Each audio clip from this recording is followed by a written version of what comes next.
السلام علیکم سامعین، welcome to my channel voice of Mona. ہماری آج کی سٹوری کا نام ہے اکڑ۔ حارث 4 بھائی تھے، وہ بہت بدتمیز اور اکڑ والا تھا۔ اس کی کسی کے ساتھ نہیں بنتی تھی۔ ماں باپ بھی اس کے رویے سے تنگ تھے، ہر کسی کے ساتھ جھگڑا کرتا، بلا وجہ غصہ آ جاتا۔ حارث کسی کی نہیں سنتا تھا۔ ان کے محلے میں کرایہ دار آئے، ان کی لڑکی بہت خوبصورت تھی۔ حارث نے دوستوں کے ساتھ مل کر اس کو اغوا کر لیا۔ وہ غریب تھے، کچھ نہ کر سکے۔ حارث کچھ دیر بعد اسے واپس چھوڑ گیا۔ وہ لوگ وہاں سے خاموشی سے چلے گئے۔ حارث کو سب نے کہا تم نے اچھا نہیں کیا، لیکن اس پر کوئی اثر نہیں ہوا۔ حارث گاڑیاں رینٹ پر دیتا تھا۔ وہ بہت غلط لوگوں سے ملتا جلتا۔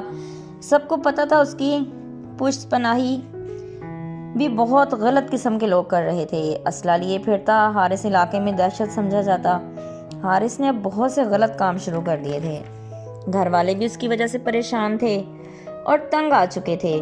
اکثر کسی مسئلے کی وجہ سے وہ تھانے کی ہوا کھاتا۔ اس کے گھر والوں کو بھی اس کی وجہ سے آئے روز مسائل کا سامنا کرنا پڑتا۔ سب بھائیوں کی شادیاں ہو چکی تھیں، سب الگ ہو چکے تھے، ماں باپ اکیلے ساتھ تھے۔ پھر اس کے ایک دوست نے اسے بتایا کہ فلاں جگہ فیملی ہے، کہو تو تمہاری شادی کروا دوں۔ وہ لوگ حارث سے بھی بڑے خراب تھے۔ خیر، حارث نے وہاں شادی کر لی، لیکن حارث کی زبان اپنی نہیں تھی۔ آئے دن جھگڑے ہونے لگے۔ وہ آئے روز کوئی نہ کوئی مسئلہ کھڑا کر دیتا۔ وہ اکلوتی بہن تھی 6 بھائیوں کی۔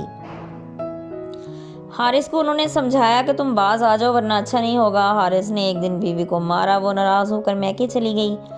حارث لینے گیا تو انہوں نے اسے واپس جانے کا بولا۔ حارث دروازے پہ گالیاں دینے لگا۔ وہ لوگ بھی طیش میں آ گئے۔ جھگڑا بڑھا تو انہوں نے فائرنگ کر دی۔ حارث کو گولیاں لگیں، وہ وہیں مر گیا۔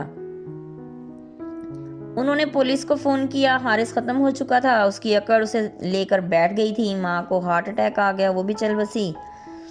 اس کی زبان کی وجہ سے 2 گھر اجڑ گئے تھے۔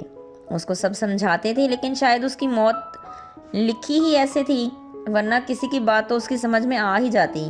اس کا کاروبار بھی تباہ ہو گیا۔ بھائیوں نے سب آپس میں بانٹ لیا۔ وہ تو قبر میں تھا۔ کچھ ہی دنوں میں سب نارمل ہو گیا، کسی کو بھی وہ یاد نہیں تھا۔ سب اپنی اپنی زندگیوں میں مصروف ہو چکے تھے۔ جیتے رہیے، خوش رہیے۔ ملتے ہیں اگلی کہانی کے ساتھ۔